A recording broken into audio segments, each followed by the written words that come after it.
प्रणाम. माझ्यावर विश्वास ठेवा, माझ्यावर विश्वास ठेवा असं सांगून नाही ठेवत लोक विश्वास. लोकांना कसं हवं असतं की तुम्ही जे बोलता ते जेव्हा खरं ठरतं, अगदी प्रत्येक गोष्ट काही लगेच खरं ठरतं असं नाही, काळाच्या ओघात ठरते, तेव्हा लोक म्हणतात हा विश्वासार्ह आहे. हा जे म्हणाला होता ना तसं घडलं, किंवा हा जे सांगतो ना ते नंतर काही दिवसांनी काही काळामध्ये खरंच तसं घडलेलं दिसतं, याच्यावर विश्वास ठेवायला हरकत नाही. आता मधल्या 2 महिन्याच्या माझ्या अमेरिका ट्रिप वगैरेच्या गॅपनंतर आता परत सुरू केल्यानंतर मी प्रत्येक व्हिडिओ करताना ही काळजी घेतोय की आपण जे बोलू ते काळाच्या निकषावर, प्रत्यक्षाच्या वास्तवाच्या निकषावर खरंच ठरलं पाहिजे, तरच ते बोलायचं. हवेतल्या गप्पा मारायची गरज नाही ना आपल्याला. तर म्हणून मी आज गौप्यस्फोटाला जी पुस्ती जोडली ना की खळबळजनक, तर खळबळजनक म्हणजे खरंच खळबळजनक ठरलं पाहिजे का नाही. लोकांना वाटलं पाहिजे अरे हे काहीतरी वेगळं आहे, हे काय अनपेक्षित आहे, आणि हे कोणी सांगितलं नव्हतं, हे फक्त अनिलजींनी सांगितलं. आणि अनिलजीची कमाल आहे, त्यांचे काय सोर्सेस असतील जबरदस्त की त्या अशा आतल्या गोष्टी त्यांना कळतात आणि ते बिनधास्त सांगतात आणि त्या काळाच्या ओघात ठरतात. मग तुमचा माझ्यावर स्वाभाविक विश्वास बसेल. आता माझी विश्वसनीयता मी गेल्या 4-8 दिवसामध्ये जी सिद्ध केली त्याचं सर्वात मोठं उदाहरण काय आहे. माझे व्हिडिओ तर असतातच यूट्यूबवर, कधीही तुम्ही मागे जाऊन बघू शकता की यांनी काय म्हटलं होतं. मनोज जरांगेवर मी एक व्हिडिओ केला होता, तुम्हाला आठवते? आठवायलाच पाहिजे. आणि त्याच्यामध्ये मी 3 धक्कादायक विधानं केली होती जी कुठल्याही यूट्यूब चॅनलवर त्यावेळेला आली नव्हती. मी पहिलं विधान असं केलं होतं की मनोज जरांगे यांचं हे जे उपोषण आता सुरू होणार आहे ते उपोषण सरकारला महाराष्ट्र सरकारला हवं आहे म्हणून होत आहे. आणि लोकांचं लक्ष डायव्हर्ट जर मनोज जरांगेंनी उपोषण सुरू केलं तर या संतोष देशमुख वगैरे हत्याकांड, वाल्मिक कराड वगैरे सगळे जे आता बरेच, मी त्याच्यामध्ये 10-12 कॉन्ट्रोवर्शियल मुद्दे पण तुम्हाला सांगितले होते की त्याच्यावर फोकस झाल्यामुळे अस्वस्थ आहे सरकार, लोकही अस्वस्थ आहे, अत्यवस्थ आहेत. तर त्यामुळे ते लक्ष मनोज जरांगेंमुळे हटेल असं वाटल्यामुळे मनोज जरांगेंना सांगितलंच गेलं की तुम्ही आता ही उपोषण करायला योग्य वेळ आहे. दुसरं विधान मी त्याच्यामध्ये केलं, जाऊन काढा तो व्हिडिओ, त्याच्यामध्ये विधान आहे माझं दुसरं की हे उपोषण आमरण नाहीच आहे, अजून खूप आमरण उपोषणं करायची आहेत मनोज जरांगेंना. कदाचित अण्णा हजारेंचं रेकॉर्ड त्याला आमरण उपोषणांचं मोडावं लागेल, इतकी करायची आहेत. पण आता हे आमरण उपोषण हे कुठल्याही प्रकारे त्यांच्या जीवाला धोकावणार नाही. ते तुम्ही आता जाऊन बघावं, माझं विनंती आहे तुम्हाला. त्याच्यात मी लिहिलं होतं की या संतोष देशमुखांची मुलगी आणि भाऊ धनंजय हे तिथे बसणार, त्यांची पत्नी देखील तिथे जाणार, ते त्यांना पाणी घ्या आग्रह करणार, मग ते पाणी घेणार, मग ते म्हणणार सलाईन घ्या, मग ते सलाईन घेणार, मग त्यांनाच असं वाटणार की काय सलाईन पाणी आणि हे ते घेतल्यानंतर या उपोषणाला काय अर्थ आहे. आणि दुसरी गोष्ट अशी की सरकारचं जे कॅल्क्युलेशन आहे त्यांना हा संदेश देण्यामागे की योग्य वेळेला, नाहीतरी तुम्ही उपोषण केलं म्हणून तुमची मागणी काही मान्य होणार नाही, ती न्यायालयाधीन आहे, त्यामुळे न्यायालयाचीच मागणी आहे, आम्ही काही करू शकणार नाही आहोत. आणि तुम्हाला काय हवं आहे, एक आश्वासन हवं आहे. तुम्ही आत्तापासून 1000 वेळा 10,000 वेळा जे बोललात तेच परत बोलणार आहात, त्याच मागण्या करणार आहात. त्याच मागण्यांच्या बाबतीत आत्तापर्यंत काही झालं नाही, इतक्या वेळेला तुम्हाला मुदत देऊन झालं नाही, आताही होणारच नाही आहे. पण ते होणार आहे असं म्हटलं की तुम्ही सोडता उपोषण, योग्य वेळ आली की आम्ही सांगू तुम्हाला सोडायला. आणि पुढल्या त्याच्यामध्ये जसं मी सांगितलं की पहिलं हे उपोषण हे सरकारनेच ठरवल्याप्रमाणे सरकारच्या सोयीकरता झालं. दुसरी गोष्ट हे देशमुख कुटुंबीय त्यांच्या मागे लागून त्याला मागे घ्या म्हणणार. तिसरी गोष्ट मी सांगितली की याचं टाइम टेबल ठरलेलं आहे. जर याच्यामुळे इतर प्रश्नांकडलं दुर्लक्ष झालं आणि फोकस हलला तर मग उपोषण थोडं अजून एक 12 दिवसाचं साधारणतः अपेक्षा होते. 11-12 दिवस त्यांची तब्येत थोडीशी सांभाळून, त्यांनाही त्रास द्यायचा नाही आपल्याला सरकारला, तर तेव्हा सुटेल. पण जर त्याचा परिणामच होत नाही आहे, फोकस येतच नाही जरांगेंवर, असं झालं आणि ते उपोषण आतल्या पानांवर गेलं तर मग सरकार सांगेल की बस झालं, मग आता त्रास नका घेऊ. खरंच तसं झालं की नाही? झालं. मनोज जरांगेंना त्या मुलीनी, बायकोनी, त्यांच्या भावाने आग्रह केला, पाणी पाजलं, सलाईन दिलं, सरकारनेही त्यांना आता तुम्ही विचार करा की सुरेश धसला त्यांनी निवेदन दिलं आणि सुरेश धसनी सरकारच्या वतीने म्हणे आश्वासन दिलं की ह्या तुमच्या मागण्या मान्य करून घेण्याची जबाबदारी मी घेतो. अरे मुख्यमंत्र्यांबरोबर यांनी विजयोत्सव साजरा केला, हो की नाही? एकनाथ शिंदे मुख्यमंत्री असताना नव्या मुंबईत विजयोत्सव साजरा केला तरी त्यातली एकही मागणी पुढे गेली नाही. साक्षात मुख्यमंत्री नाचले त्यांच्याबरोबर, गुलाल उधळला, विजय सभा, एक 24 तासात सगळं फिजल आउट झालं. फडणवीसांपासून सगळ्यांनी वेळोवेळी हे केलेलं आहे, ऐकलेलं आहे, त्याच मागण्यांची 30 निवेदनं दिलेली आहेत, त्यातल्या कुठल्याही कशाचं झालं नाही. आणि सुरेश धसना दिलं आणि म्हणून सोडलं. सोडायचंच होतं. मोठे मंत्री यायला तयार नव्हते, कोणी कुठलाही मंत्री येऊन त्यांना आश्वासन द्यायला तयार नव्हता. तर हा एक रेडीमेड होताच आपला सुरेश धस, सध्या त्याला हवंच आहे. तर त्यामुळे त्याचाही आता असो, त्याच्यावर वेगळा व्हिडिओ मी करणार आहे, त्या काही गमती कळल्या त्या बोलू आपण नंतर. पण सुरेश धसच्या हातात निवेदन दिलं आणि सुरेश धस त्या ह्यांच्याबरोबर देशमुख कुटुंबियांबरोबर सांगून त्यांनी सोडून दिलं. विनोद आहे की नाही सांगा मला? जोक ऑफ द डे आहे, जोक ऑफ द इयर आहे परहॅप्स. सुरेश धसनी कागद घेऊन मी सरकारकडे मांडतो. काय मांडणार? तुमच्या हातात काय काय? सरकारच्या हातात असतं तर एवढे दिवस परत परत परत परत हे प्रकरण वाढवलं असतं का? नसतं ना. सरकारच्या हातात नाही, हे कोर्टाच्या हातात आहे. तुमच्या हातात काहीच नाही आहे, काही होणारच नाही आहे. मग सुरेश धसना देऊन उपोषण सोडण्यात काय अर्थ आहे? पण ठीक आहे, ते व्हायचंच होतं, तसंच करायचं होतं. सुरेश धसनी ते घेतलं नसतं तर मनोज जरांगे त्यांनी ते अधीक्षक पोलीस असतो किंवा कलेक्टर त्याला देऊनही सोडलंच असतं. सोडायचंच होतं. सरकारनेही सांगितलं की तुमच्यामुळे काही फोकस हालत बिलत नाही आहे, ते देशमुख आणि वाल्मिक चालूच आहे, इतर प्रश्न चालूच आहेत, तर मग कशाला करताय उपोषण? तुम्हालाही त्रास नको, आम्हालाही त्रास नको. त्यामुळे ते सोडायचं आधीपणे ठरलं होतं. ते फक्त अजून 8 दिवस अलीकडे आलं. लगेच 6व्या-7व्या दिवशी ते संपला विषय. पण हे मी आधी सांगितलं, त्यामुळे माझी विश्वसनीयता आज मी जे सांगतोय ना खरंच भयंकर आहे. हो, म्हणजे तुम्हाला आश्चर्य वाटेल की काय ना, एक सिस्टीम आहे. या सिस्टीमचं थोडंसं मी तुम्हाला रहस्यभेद करतोय. आणि मी आता जी विधानं करतोय ना, ती विधानं सिद्ध व्हायला वेळ लागणार आहे. पण ज्या दिवशी ती सिद्ध होतील, आता या मनोज जरांगेंचं मी सांगितलं आणि ते जसं तसं खरं ठरलं. याच्याबद्दल फार फोन आले मला असं नाही, पण दोघा-तिघांचे आले मला. ते म्हणाले की साहेब तुम्ही सगळं जसं घडेल म्हणालात तसं झालं हो. आजही मी जे सांगतोय तुम्हाला ते तसं घडलं. तर करा दोघा-चौघांनी मला फोन, सांगा की अनिलजी केव्हा तुम्ही पोलिसांच्या चार्जशीटपर्यंत गोष्टी जाण्याच्या आत हे सांगितलं होतं? कोर्टात खटला उभा राहण्याच्या आधी सांगितलं होतं की कोर्टाचा निकाल काय असेल? खरंच तसं झालं. तर हे मला कसं साधारणतः मी तुमच्याशी बोलतोय एवढं कॉन्फिडन्सनी बोलतोय, काय होणार आहे वाल्मिक कराड प्रकरणामध्ये न्यायालयीन खटल्यासंदर्भात मला माहिती नाही. न्यायालयाची तोहीम किंवा अवमाना वगैरे अंदाज देण्यामध्ये काही असतं असं नाही. पेपरमध्ये अनेक वेळा बहुतेक फाशी बिशी म्हणतात, जन्मठेप देतात, आणि निर्दोष पण सोडतात काही काही वेळेला. त्यामुळे कोर्टाचा अंदाज काय असेल निकाल याच्याबद्दल करायला काही मनाई नसावी. पण ते अंदाज कुठून मला मिळाला हे महत्त्वाचं आहे. सांगायला पाहिजे आता की देवेंद्र फडणवीस जे मुख्यमंत्री आहेत ना, त्यांची एक स्वतःची अशी कार्यप्रणाली आहे. त्यांच्या निकटवर्तीयांना माहिती आहे ती.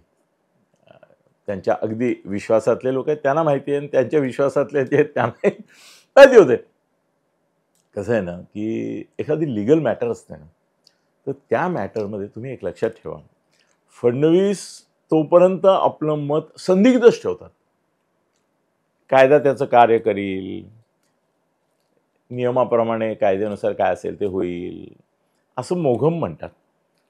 पण त्या प्रकरणामध्ये एखादी जी व्यक्ती आहे अडकलेली, त्या व्यक्तीचाच राजीनामा घ्या अशा तऱ्हेची जेव्हा मागणी रेटली जाते, त्यावेळेला ते जो निर्णय घेतात की त्याला काढायचं का ठेवायचं, काढायचं का ठेवायचं, हा निर्णय देवेंद्र फडणवीस कधीही केवळ राजकीय सोयीकरता फक्त घेत नाहीत, त्याच्यावर त्या राजकीय गणितांवर अवलंबून घेत नाहीत. याचं कारण त्यांची ही क्रेडिबिलिटी, उद्या जर कोर्टामध्ये त्याच्यावर दोषारोप सिद्ध झाला तर खतम होईल ना, धुळीला मिळेल. तुम्ही ज्याला संरक्षण दिलं, जशी शरद पवारांनी करून घेतली नवाब मलिक प्रकरणात, अनिल देशमुख प्रकरणात. अनिल देशमुख करता फडणवीस पवार आता इतकं बोलतात, अनिल देशमुख करता दिल्लीत प्रेस कॉन्फरन्स घेतली होती कसा निर्दोष आहे सांगायला अर्धा तासाची. आता लोक विसरतात, काय करणार. आता जे मुंडे बिंडेच्या संदर्भात बोलतायत ना, हे सगळ्यांनी प्रेस कॉन्फरन्स घेतली होती त्यावेळेची. आठवा अनिल देशमुखच्या वेळेची, जितेंद्रन, या सगळ्या त्यावेळेला हे तर तिकडेच होते ना. आठवत आहेत का. तर फडणवीस काय करतात माहिती आहे की सेवानिवृत्त जज, एक लक्षात ठेवा, ते सरकारी वकील वगैरे असतात, सॉलिसिटर काय ते ॲडव्होकेट जनरल वगैरे, त्यांच्याशी तर विचार विनिमय करतात अशाच मॅटरमध्ये, किंवा तुम्हाला काय वाटतं कोर्टात काय होईल, कशा प्रकारे ही केस पोलीस मांडणार आहेत. कारण माहिती असतं फडणवीसांना, माहिती आहे या पोलीस काय काय केसमध्ये पुरावे. असं समजू नका कोणताही पुरावा पोलीस, CID असो, CBI असो, SIT असो, हे कुठलेही पुरावे मांडण्यापूर्वी त्या पुराव्यांचं व्हेरिफिकेशन गृह खात्याकडून होतं. तुम्हाला ते सडनली पेपरला आलेलं दिसतं, सडनली ते कोर्टात मांडलेलं दिसतं, युक्तिवादात आलेलं दिसतं. पण फडणवीसांची एक कार्यपद्धती आहे, त्यानुसार कुठलंही सरकारी स्टेटमेंट अशा सेन्सेशनल याच्या संदर्भातलं त्यांना माहिती असतं.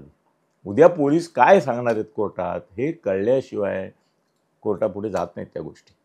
ठीक आहे ना, त्यांची ती पद्धत आहे. तर त्या धनंजय मुंडे प्रकरणामध्ये, वाल्मिक करार प्रकरणामध्ये तुम्हाला काय वाटतं की त्यांनी व्हेरिफिकेशन केलं नसेल? हो, आता काय सांगायचं तरी काय काय तुम्हाला. मी स्वतः, माझे अनेक रिटायर्ड जज मित्र आहेत जे आता वकिली करतात. ते हायकोर्टातून रिटायर झाले, एक तर सुप्रीम कोर्टातून रिटायर झालेले, ते वकिली करतात रेग्युलर एका विशिष्ट याच्यामध्ये. तर त्यांच्याशी गप्पा होतात, अनेक वेळा मैफिली गप्पा टप्पा होतात, त्याच्यात खूप गोष्टी करतात. तर ह्या जज लोकांचे सुद्धा जज लोकांशी विद्यमान खूप चांगले संबंध असतात. आमच्याबरोबर बसतात त्यावेळेला वेगळ्या प्रकारचं वातावरण असतं, पण ते जज आपसात बोलताना मोकळेपणाने मित्र म्हणून बोलतात. तसं संजय आणि मी वाटेल ते विषयावर वाटेल ती गौप्यस्फोट एकमेकांकडे करत असतो, तसं तेही आपसात मोकळेपणे सांगतात, या केसमध्ये असं आहे, त्या केसमध्ये तसं आहे, या केसमध्ये मला अमक्याचा फोन आला होता.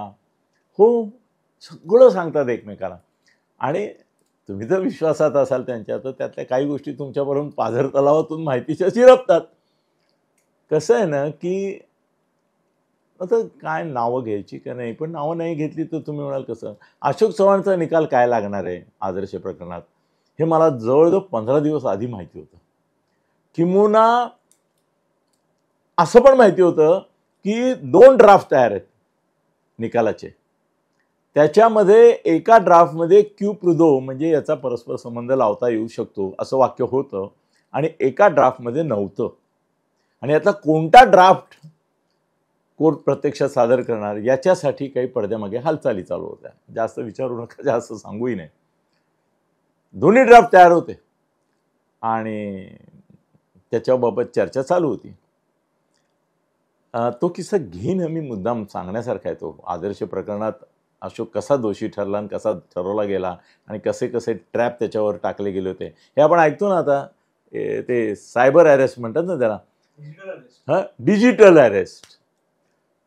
तसं अशोकला डिजिटल नाही पण एक हायपोथेटिकल अरेस्ट आणि त्याचं मंत्रिपद जाणं वगैरेची कशी सिच्युएशन केली गेली होती आणि त्यात कसे काही न्यायालयीन प्रक्रियेतले लोक सहभागी होत आहे. हा गौप्यस्फोट भयंकर धमाकेदार ठरेल. लोकांना आदर्श प्रकरणामध्ये कधी हे आलं नाही आणि अशोकने कधी मला सांगू दिलं नाही. हे मला माहिती आहे, अशोकलाही माहिती आहे आणि अशोकशी मी त्याच्याबाबत बोललेलो पण आहे आणि त्याही वेळेला सांगितलं होतं की 2 ड्राफ्ट तयार आहेत तुझे. तो मला कल्पना, जाऊ दे तो विषय नाही, आता इकडे येऊ. पण तर कसं आहे ना, वकिलाची मानसिकतेपेक्षा जजची मानसिकता वेगळी असते, ती जजला कळते. जावे त्याच्या वंशात असं आहे. तर फडणवीसांकडे काही हायकोर्टाचे, सुप्रीम कोर्टाचे जसे सिनियर वकील वगैरे सल्लागार आहेत, तसेच निवृत्त जज आहेत ज्यांचे विद्यमान जजशी पुन्हा अत्यंत जिव्हाळ्याचे, वैयक्तिक आणि विश्वासाचे संबंध आहेत. आणि ते जज नुसते सिनियर नाही, तर आता जे ज्युनियर सिनियर होऊन कुठे कुठे न्यायाधीशपदी पदलेले वगैरे आहेत त्यांचे ते कधी ना कधीतरी वरिष्ठ होते. आणि त्यामुळे त्या जजचं, आणि ते जातात अजून ॲक्टिव्ह आहेत, त्यामुळे ते एक 5-7 लोक आहेत रिटायर्ड जज आहेत ते हायकोर्ट सुप्रीम कोर्टचे. त्यांचा फडणवीसांचा खूप संबंध आहे आणि फडणवीस त्यांची सल्लामसलत करतात. त्यांना विचारतात की याच्यामध्ये तुम्हाला काय वाटतं की, तर ते 3 गोष्टींचा विचार करतात. खूपच माहिती आहे मला, आता एकदमच सगळी सांगेन की नाही मला माहिती नाही, वेळ मिळेल का नाही, पण मग ते त्यांना सांगतात की हा एक विशिष्ट जज एका विशिष्ट प्रकारच्या खटल्याचा विचार एका त्याच्या स्वतःच्या मानसिकतेतून अशा प्रकारे करून असा निकाल देऊ शकतो. जज बदलला तर निकाल बदलू शकतो, हे माहिती. असं फार होतं बाबा. काही लोक कोर्टामध्ये जज बदलण्याची वाट पाहत तारखा घेत राहतात. कोर्टातल्या सगळी चक्रव्यूह जे आहेत त्याच्याबद्दल कुणीतरी अधिकृत वकीलच मिळाले तर बरं, नाही तर मी बोलेन. काय होतं त्याचं मला माहित नाही, त्याच्यामुळे अवमानना होते काय, नाव नाही घेतलं तरी कळ होत नसेल, अमुक जज म्हटलं तर होत असेल, नुसतंच म्हटलं तर नसेल होत, व्हॉटएव्हर इट इज. पण आता माझ्याकडे जी माहिती आहे आणि ती मला एका सेवानिवृत्त जजकडूनच कळलेली आहे. आणि आता मी नाही असं सांगणार की ते जज पण फडणवीसांनी ज्यांचा सल्ला घेतला त्यांच्यापैकी आहेत की ज्यांचा सल्ला घेतला त्यांच्या मित्रांपैकी आहेत, पण एक्सपोजच होतील आणि फडणवीस त्यांनाच म्हणतील की अनिल दत्तेला सांगणार कोण, तुम्हीच असणार, कारण तुमचे अनिल दत्तेचे रेफरन्स आलेले आहेत एका ठिकाणी. तुम्ही बोललायत की हे वकील माझे मित्र आहेत, म्हणजे हे जज होते आता वकील आहेत. तर म्हणून मी त्यांचा आता उल्लेख नाही करत. एवढ्यातूनही कळायचं फडणवीस हुशार आहे, ते काढू शकतात. ते जर जाऊ दे, तो विषय आज परत काढत नाही. तर आता काय माहिती आहे, संभाव्य निकाल रिटायर्ड जजचं जे अनधिकृत अदृश्य किंवा काय म्हणतात असं पॅनल आहे, एक 5-7 जे जज आहेत यांच्याशी चर्चा केली फडणवीसांनी. त्यांनी 2 गोष्टी त्यांना सांगितल्यात, आणखीन बऱ्याच सांगितल्यात, 5-7 आहेत. त्याबाबत मी बोलणं म्हणजे आज मला माहिती नाही औचित्यभंग होईल, मी बघतो, माहिती घेतो आमच्याच मित्रांकडून आणि सांगतो तुम्हाला. पण 2 गोष्टी नक्की आहेत. एक लक्षात ठेवा, माझं विधान लक्षात ठेवा की वाल्मिक कराडला संतोष देशमुख यांच्या हत्या प्रकरणात दुरान्वयानेही दोषी ठरवून शिक्षा होण्याची सुतराम शक्यता नाही. काय विधान केलं? वाल्मिक कराडला संतोष देशमुखांच्या खून प्रकरणात शिक्षा होणार नाही. मग तुम्ही मला एक पोट प्रश्न विचारणार, तो त्याचं उत्तर देतोच ना मी, आता प्रामाणिकपणे सगळं सांगतोय. तर मग त्याला खंडणी प्रकरणात होणार का? होणार. खंडणी मागितल्याच्या प्रकरणात होणार, कारण ज्या लोकांना त्यांनी खंडणी मागितली त्या कंपनीचे लोक साक्षीदार म्हणून यायला तयार आहेत. त्यांच्याकडे काही व्हिज्युअल्स आहेत, त्यांच्याकडे काही टेप्स आहेत, आणि त्या कोर्टात आल्यावर त्याला साधारणतः एक लोकाग्रहास्तव सध्या चालू आहे बऱ्याच गोष्टी, तर त्यामुळे जसं त्याला हे लावला, मोकोका लावला, लोकाग्रहास्तव लावला, नाही तर तो काही मोकोकामध्ये जात नव्हता ॲक्च्युली, असं यांचं पण मत आहे. तर ठीक आहे ना, त्याला साधारणतः 3.5 ते 5.5 वर्षाची शिक्षा होईल, ज्याच्यावर 7 वर्षाच्या आतली असल्यामुळे तो अपील करेल आणि जामिनावर बाहेर पडेल.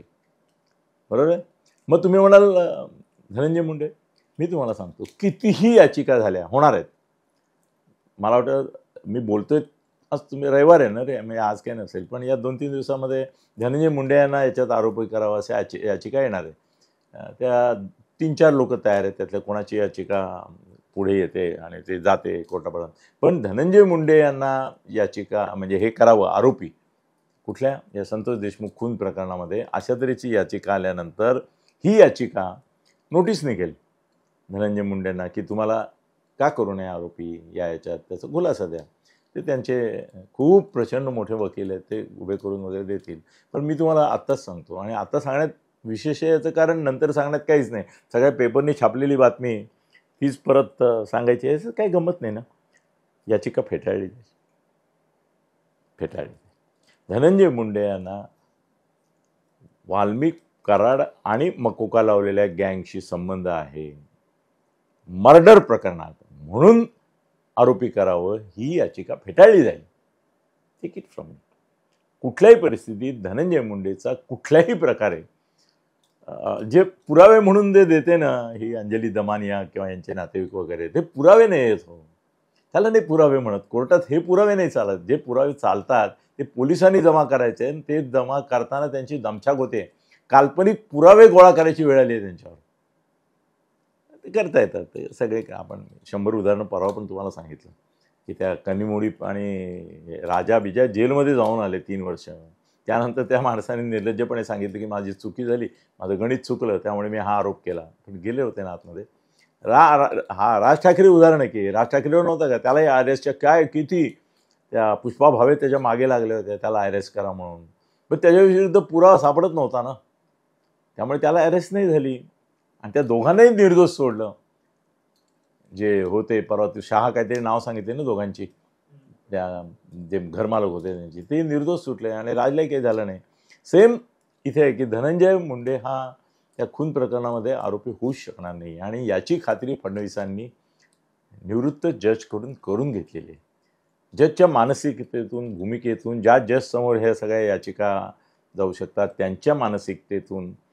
आणि म्हणून फडणवीस, धनंजय तर म्हणतोय ना, तुम्ही फक्त तिकडून सांगा राजीनामा दे, मी तिथल्या तिथे राजीनामा पत्र तयार आहे, सही करतो तुमच्या हातात देतो. अजितदादांच्या नाही, फडणवीसांच्या देतो. फडणवीस म्हणाले तर राज्यपालांच्या देतो. हा आत्मविश्वास त्याला आलाय. याचं कारण त्याला माहिती आहे की फडणवीस आणि अजितदादा यांनी खात्री करून घेतलेली आहे की धनंजय मुंडे हा आरोपी म्हणून या प्रकरणात कुठेही गोवला जात नाही. मग आतापर्यंत कितीतरी जणांवर आरोप झाले, कालांतराने ते निर्दोषही सिद्ध झाले. त्या आरोपांना काही अर्थ नसतो जोपर्यंत ते सिद्ध होत नाहीत. मग राजीनामा देऊन त्याची करिअर बर्बाद करायची, जशी राज ठाकरेची पण झाली ना करिअर बर्बाद काही काळ, त्या कनिमोडी आणि यांची झाली, किती लोकांची झाली. आणि नंतर ते निर्दोष सुटले, कोर्टातून सुटले. आणि ज्याने आरोप केले, ते परमवीर सिंहने आरोप केला अनिल देशमुखवर, त्यांनी ते सांगितलं की मी असं ऐकलं होतं. काय झालं ना, उद्या ऐकलं होतं, त्यांचे फोटो आहेत. अरे त्या वाल्मिक कराडबरोबर फोटो नाही असं महाराष्ट्रात राजकारणी नाही यार. त्याच्याबरोबर त्याचे आर्थिक संबंध आहेत असे कोण, म्हणजे आता काय नावं आणखीन वाढवत नाही मी, सगळ्यांचे आर्थिक संबंध हा वेगळा भाग, क्रिमिनल कॉन्स्पिरसी हा वेगळा भाग. आता क्रिमिनल कॉन्स्पिरसीमध्ये जर वाल्मिक कराडच खून प्रकरणातून निर्दोष सोडून खंडणी प्रकरणात फक्त अडकणार असेल, धनंजयचा प्रश्नच नाही. लिहून घ्या, विश्वास ठेवा. आज तुम्हाला हे सगळं काल्पनिक वाटलं ना, तरी ज्या दिवशी निकाल येतील कोर्टाचे त्याशी माझी आठवण करा. माझा हा नंबर दिलेला आहे तुम्हाला, त्याच्यावर फोन करा आवर्जून आणि सांगा अनिलजी किती आधी तुम्ही हे सांगितलं होतं की धनंजय मुंडे बरोबर समोरची याचिका, विरुद्धची याचिका दाखल होणार नाही आणि प्राथमिक सुनावणीनंतर ती फेटाळली जाईल आणि तो आरोपी होणार नाही, म्हणजेच त्याचं मंत्रिपद जाणार नाही. आणि याला फडणवीसांनी पूर्ण व्हेरीफाय केल्यानंतर निर्णय घेतलेला आहे की कितीही राजकीय दबाव आला तरी याचा राजीनामा घ्यायचा नाही. अजितदादांना त्यांनी सांगितलेलं आहे की याचा राजीनामा घेण्याची गरज नाही.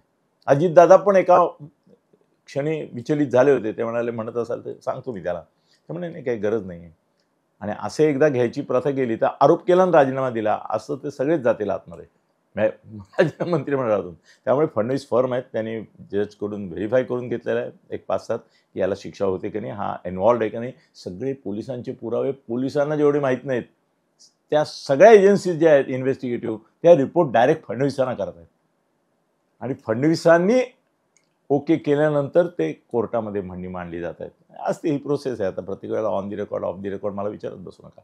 पण त्यामुळे फडणवीसांची खात्री आहे की धनंजय मुंडे कुठल्याही प्रकारे संतोष देशमुख मर्डर केसमध्ये दुरान्वयाने संबंध सिद्ध करण्यासारखा नाही आहे.